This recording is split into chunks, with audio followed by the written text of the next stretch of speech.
નમસ્કાર ખેડૂત મિત્રો, હું મેહુલ રામાણી, બીએસસી હોર્ટિકલ્ચરિસ્ટ, સંકલ્પ એગ્રો સેન્ટર જસદણ વતી આપનું હાર્દિક સ્વાગત કરું છું. ખાસ આજે એ વાત કરવાની છે, આપણા વિસ્તારમાં પુષ્કળ પ્રમાણમાં મગફળીનું વાવેતર થઈ રહ્યું છે. મગફળીનું વાવેતર તો પુષ્કળ પ્રમાણમાં થઈ રહ્યું છે, પણ ઘણા ખેડૂતો એવું વિચારતા હોય છે કે આપણે સીડ ટ્રીટમેન્ટની એટલી બધી જરૂર હોતી નથી.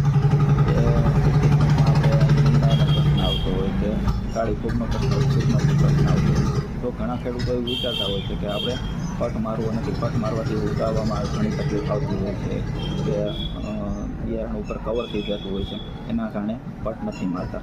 અને 2-3 વર્ષથી મૂંડાનો પ્રશ્ન પણ થોડો ઘણો ઓછો થઈ ગયો છે, તેના કારણે પટ નથી મારતા.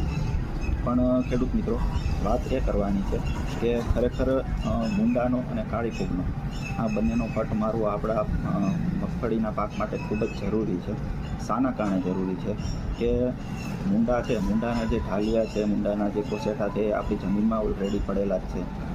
એ જમીનમાં પડેલા છે એટલે જે એનું ફેવરેબલ વાતાવરણ 30-40 દિવસે એ વાતાવરણ ફેવરેબલ થશે એટલે એ ઓટોમેટિક એમાંથી મૂંડાનું સ્વરૂપ ધારણ કરશે અને આપણી મગફળીને નીચેથી મૂળિયામાં નુકસાન કરવાનું ચાલુ કરી દેશે.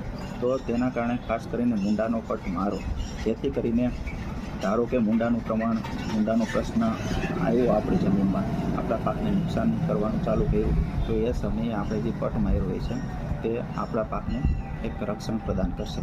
અને માનો કે પટ નથી માર્યો અને મૂંડાનો પ્રશ્ન આવ્યો તો પાછળથી આપણે જેટલી દવા પાવીશું એ આપણી જમીનને પણ બગાડશે, આપણા પાકને પણ બગાડશે અને ઉત્પાદનમાં પણ ઘણો બધો માર પડશે.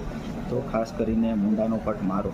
અને બીજો એક મેઇન પ્રશ્ન એ છે કે કોલારોટ એટલે કે ઉપસૂકનો સુકારો, કાળી ફૂગ સુકારો, કે આપણે વાવેતર તો કરી દીધું, મગફળીનો ઉગાવો થઈ ગયો, મગફળી સારી એવી ઉગી ગઈ, પછી પાણીની ખેંચ પડતી હોય છે કે એના કારણે જમીનમાં જે ફૂગ ડેવલપ થતી હોય છે એ જમીનની જે સપાટી હોય ત્યાંથી અને છોડનો જે સ્ટેમ હોય એટલે કે ફળિયું હોય ત્યાંથી એક કાળી ફૂગનું ડેવલપમેન્ટ થતું હોય છે.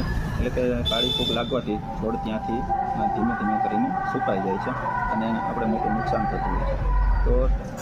તો મગફળીના પાકમાં પટ ન મારવાથી જે થતા નુકસાન છે એને આપણે સારી કંપનીનો સારી દવાનો પટ મારીને આપણે બચાવી શકીએ છીએ. તો ખાસ કરીને સારી દવાનો પૂરતા પ્રમાણમાં પટ મારીને આપણે વાવેતર કરવું જોઈએ, જેથી કરીને આપણે જે પાછળ થતા નુકસાન જે છે કે મગફળીનો વિકાસ હોય, મગફળીમાં જે ગળાનો પ્રશ્ન આવતો હોય એ છે, મગફળીમાં જે ઉત્પાદન કપાતું છે મેઇન, એના પણ કારણો ઘણી વખત થતા હોય છે.